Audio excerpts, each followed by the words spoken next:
आज की इस वीडियो में हम फिजिक्स का ये जो आपका चैप्टर है कि इलेक्ट्रोमैग्नेटिक इंडक्शन, इसी का आपको मोस्ट इंपॉर्टेंट 10 आपको एमसीक्यू क्वेश्चन पढ़ाने वाले हैं। तो चलिए देखना स्टार्ट करते हैं। सबसे पहला प्रश्न है, unit of self induction is dash. Unit of self induction is dash क्या हो जाएगा? वेबर टाइटल या ओम या हेनरी या फिर गॉस। तो क्या हो जाएगा इनमें से ऑप्शन नंबर सी हो जाएगा, हेनरी। ऑप्शन नंबर सी हो गया इसका करेक्ट आंसर। अब बढ़िए अगला प्रश्न पर।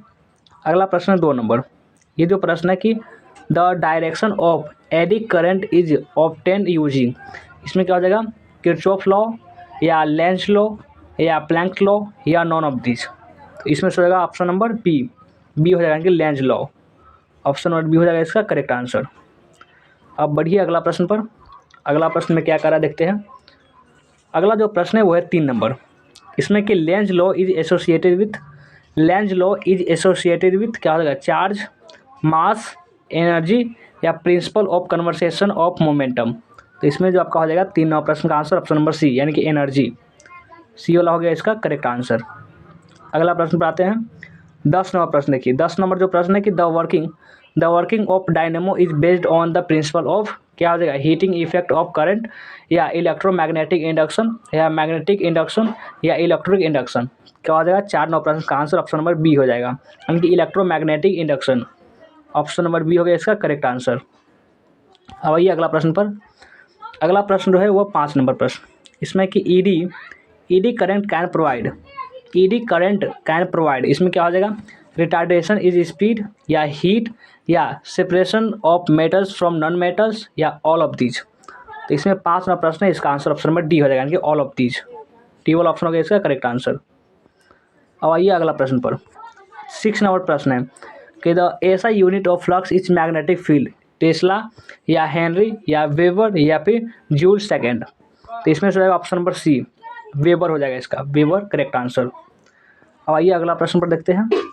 अगला जो प्रश्न है वो है आपका 7 नंबर प्रश्न। 7 नंबर प्रश्न क्या कर रहा है? The law of governing electromagnetic induction is called.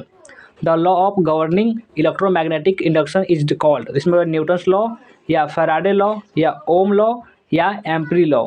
तो इसमें हो जाएगा आपका ऑप्शन नंबर बी यानी Faraday law. Option number B हो गया इसका करेक्ट आंसर।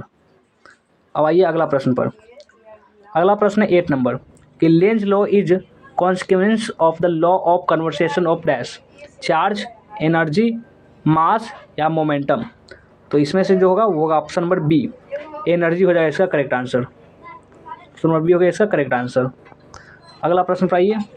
अगला प्रश्न है 9 नंबर।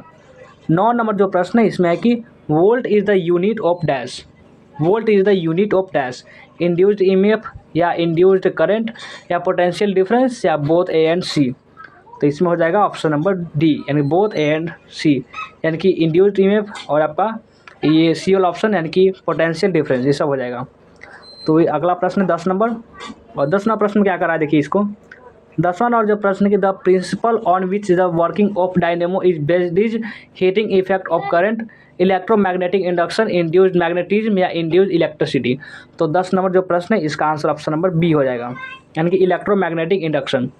ऑप्शन नंबर बी हो गया इसका करेक्ट आंसर। तो ये था आपका फिजिक्स के चैप्टर का। तो कैसा लगा ये वीडियो कमेंट करके जरूर बताएंगे और लाइक नहीं किए हो तो लाइक कर लेंगे, शेयर भी कर देंगे। जो भी नए बच्चे होंगे इसको सब्सक्राइब तो जरूर से कर लेंगे।